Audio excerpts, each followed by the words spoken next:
नमस्ते दोस्तों, स्वागत है आपका आपके अपने परिवार ग्रेट पीपल स्ट्रगल में। आइए दोस्तों शुरू करते हैं आज की इस प्रेरक कहानी को। एक बार की बात है, एक गांव में एक बूढ़ा आदमी रहता था। वह बूढ़ा आदमी अपने बेटे से बहुत परेशान था, क्योंकि उसका बेटा बहुत ही नालायक था। वह कोई काम नहीं करता था और बस गांव में इधर से उधर घूमा करता था। तो एक दिन उस बूढ़े आदमी ने अपने बेटे को सबक सिखाने का सोचा। उसने अपने बेटे को अपने पास बुलाया और उससे कहा कि बेटा, घर के अंदर अलमारी में एक घड़ी रखी हुई है, तुम उसे निकालकर मेरे पास लाओ। लड़का घर के अंदर गया और उस घड़ी को बाहर निकाल कर लाया। फिर उसके पिता ने उससे कहा कि अब तुम एक काम करो, इस घड़ी को अपने साथ बाजार में लेकर जाओ और जितने लोग भी तुम्हें बाजार में या गलियों में मिले उन सभी से तुम इस घड़ी की कीमत पूछ कर आना। अब वो लड़का उस घड़ी को लेकर बाजार में चला गया। उसने बाजार में सभी लोगों से उस घड़ी की कीमत पूछी तो किसी ने उस घड़ी की कीमत 500 बताई, किसी ने 1000 तो किसी ने 800 बताई। सभी लोगों ने उस लड़के को उस घड़ी की कीमत अलग अलग बताई और कई लोगों ने एक जैसी बताई। वह लड़का वापस अपने पिता के पास आया और उसने उनसे कहा कि पिताजी, सभी लोगों ने इस घड़ी की कीमत अपने हिसाब से बताई है।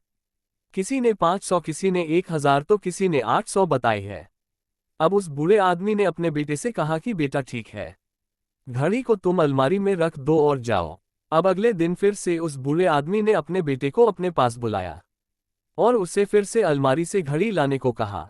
लड़का फिर जाता है और अलमारी से घड़ी निकाल कर लाता है और अब उस बूढ़े आदमी ने अपने बेटे से कहा कि बेटा जाओ और आज तुम इस घड़ी के अंदर जो समय चल रहा है उसकी कीमत बाजार में पूछ कर आओ। अब लड़के को समझ नहीं आ रहा था कि उसके पिताजी उससे क्या करवाना चाह रहे हैं।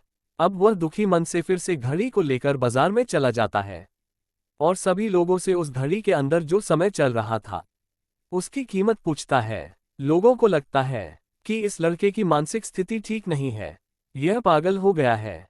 कल ये घड़ी की कीमत पूछने आया था और आज समय की कीमत पूछने आया है। बहुत से लोगों ने उसे भगा दिया और कुछ लोग उस पर हंसने लगे। अब लड़का परेशान हो जाता है और सोचता है कि यह मेरे साथ क्या हो रहा है। तभी वह आखिरी बार एक बूढ़े आदमी की दुकान पर जाता है। वह बूढ़ा आदमी बहुत व्यस्त था। वह लड़के का सवाल सुनते ही समझ गया कि लड़का उससे क्या पूछना चाह रहा है।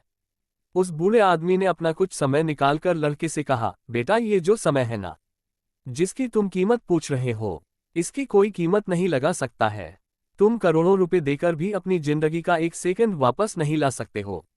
इसलिए इस टाइम का सही उपयोग करो। टाइम की एक अच्छी बात है और एक बुरी बात भी है। बुरी बात यह है कि टाइम गुजर जाता है और अच्छी बात यह है कि तुम उसे किन चीजों में गुजारते हो, यह तुम पर निर्भर करता है। यह तुम्हारे हाथ में होता है। सभी के पास दिन में 24 घंटे होते हैं, अमीर के पास भी और गरीब के पास भी। बस ये तुम्हारे हाथ में है कि तुम उस टाइम से क्या नया कर सकते हो। तो अपने एक एक पल का हिसाब रखो कि तुम उन्हें किन चीजों में उजाड़ रहे हो।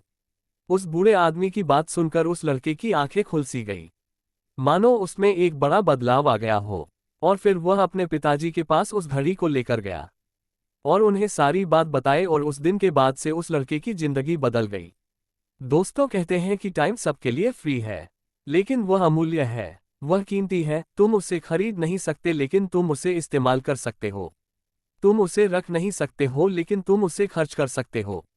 और अगर एक बार तुम इसे गवा देते हो तो तुम इसे कभी भी वापस नहीं पा सकते हो। तो अपने टाइम का सही उपयोग करो।